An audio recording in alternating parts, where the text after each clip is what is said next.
আসসালামু আলাইকুম everyone, welcome to Mampi's kitchen. পনিরের এক দারুণ রেসিপি শেয়ার করছি, খেতে দুর্দান্ত লাগে।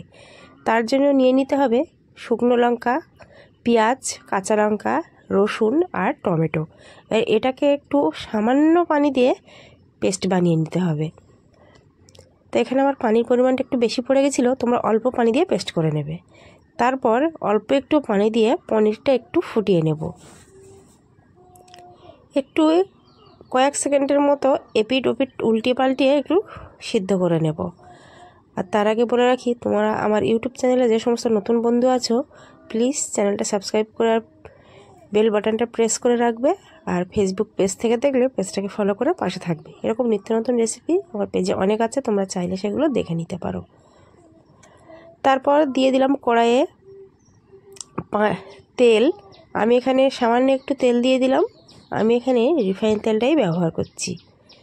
তারপর পনিরটা হালকা আঁচে একটু ভেজে নেব, খুব বেশি কড়া করব না, একটু হালকা কালার করেই ভেজে নিচ্ছি। পনিরটা আমাদের ভাজা হয়ে গেছে। এবার এটাকে নামিয়ে আমি টুকরো টুকরো করে কেটে নেব। এইভাবে এই রেসিপিটা অবশ্যই একবার হলেও ট্রাই করো, খেতে ভীষণ ভালো লাগে। পনির তো অনেকেই অনেক রকমভাবে খেয়েছো, এইভাবে একবার খেয়ে দেখবে, ভীষণ ভালো লাগে খেতে। তো আমি আমার পছন্দ মতো আমি টুকরো টুকরো করে কেটে নিচ্ছি।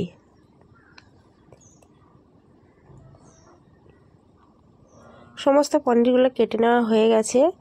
এই পর্যায়ে আমি রান্নাতে চলে যাব। আমি কড়াইয়ে দিয়ে দিয়েছি তেল।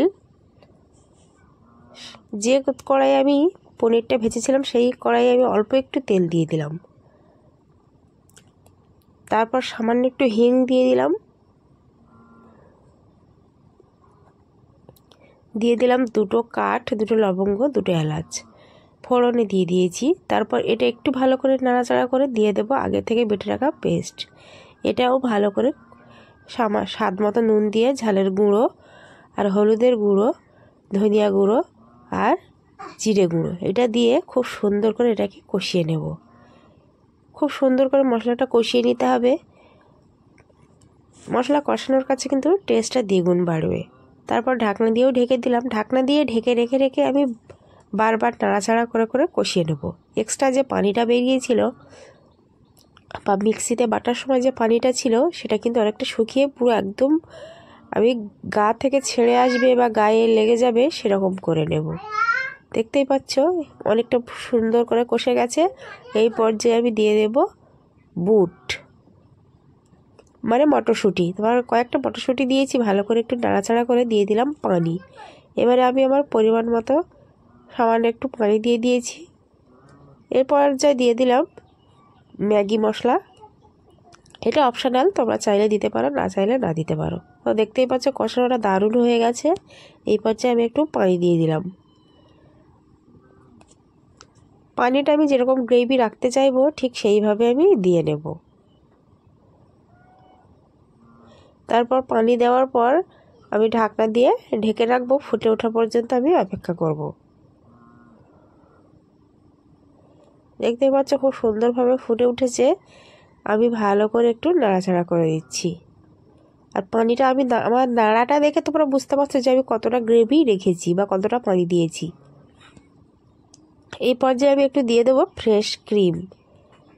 আমি এখানে আমুলের ফ্রেশ ক্রিমটা ব্যবহার করছি। ফ্রেশ ক্রিমটা দিলেও টেস্টটা বেশ সুন্দর আসে। তারপর ফ্রেশ ক্রিমটার সাথে মশলাগুলো ভালো করে আমি মিশিয়ে নিচ্ছি। খুব সুন্দর করে যখন মেশানো হয়ে যাবে, এই পর্যায়ে আমি দিয়ে দেব আগে থেকে কেটে রাখা বা ভেজে রাখা পনিরগুলো আমি এখানে দিয়ে দিচ্ছি। পনিরগুলো দিয়ে আমি হালকা হাতে একটু নেড়ে দেব, যাতে করে ভালো করে গ্রেভির সাথে মিশে যায়।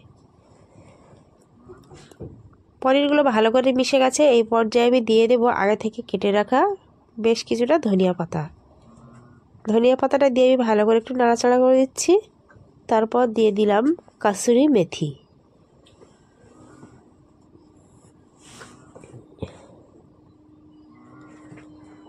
আর কালারটা দেখেই তোমরা বুঝতে পারছো কতটা সুন্দর হয়েছে।